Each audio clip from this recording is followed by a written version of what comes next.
This is Josie Brown again, author of the Housewife Assassin's Handbook, Extracurricular Series, and the Totlandia series. In fact, a lot of the Totlandia series takes place in this neighborhood, known as the Marina District. But back at the turn of the last century, this neighborhood was the home of this magnificent treasure, the Palace of Fine Arts, which is the last building standing from the Panama Pacific Exposition. Taking place in 1915 from mid-March through mid-December, the expo celebrated the opening of the Panama Canal and its opportunities for commerce. During its run, San Francisco hosted 24 million attendees. Though San Diego and New Orleans also competed for the opportunity to be the expo's official site, President Taft awarded the honor to San Francisco, realizing it would help the city get back on its feet after the devastating 1906 earthquake. The fair was constructed on a 636-acre site along the northern shore of San Francisco Bay, between the Presidio and Fort Mason. There were cultural exhibits from every county in California. Native American culture was one of its biggest draws. And although the Great War had already begun, numerous countries, including Russia and Japan, also sent exhibitions and delegates, bringing with them unique cuisine, art, dance, and theater.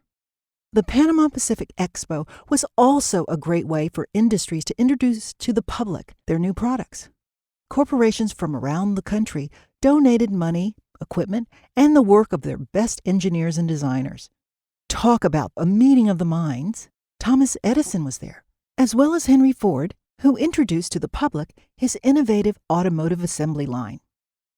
Teeming crowds flowed through the expo's festival hall, its palace of horticulture, and around the fountain of energy.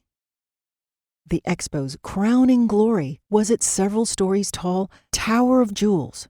It rose to 435 feet in the air and was covered with over 100,000 cut glass Nova gems, which sparkled dazzlingly in the sun.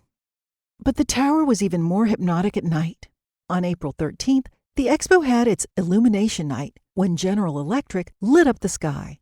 It's estimated that Edison's company spent $52,000, about $1.5 million today, to demonstrate new lighting techniques. Comets and planets spun as if held captive in a giant glass dome of the Palace of Horticulture. And when the colored spotlights lining the court of the exposition were turned on, the tens of thousands of gems on the Tower of Jewels sparkled like colorful snowflakes. The fountain's sculpted serpents spewed plumes of fire toward an 18-foot glass sphere that appeared to come to life. As for the Palace of Fine Arts, it was bathed in an emerald light. The lights were controlled by a battalion of specially trained Marines who rotated 48 giant spotlights in a precision drill.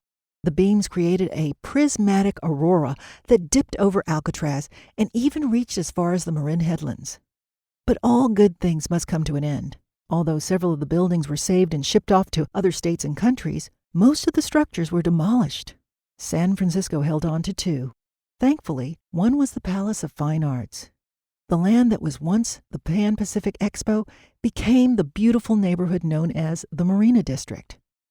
For today's contest question, answer this. What was the biggest public gathering you've ever attended? Was it a World's Fair or an international exposition? Was it a World Series game or maybe a large concert? Just put your answers below and I'll choose a winner from them. Later today, I'll be putting up an excerpt from Totlandia that will allow you to win yet another prize. I'll be drawing the winner's name from all the correct answers, which I'll post on the contest page. Good luck!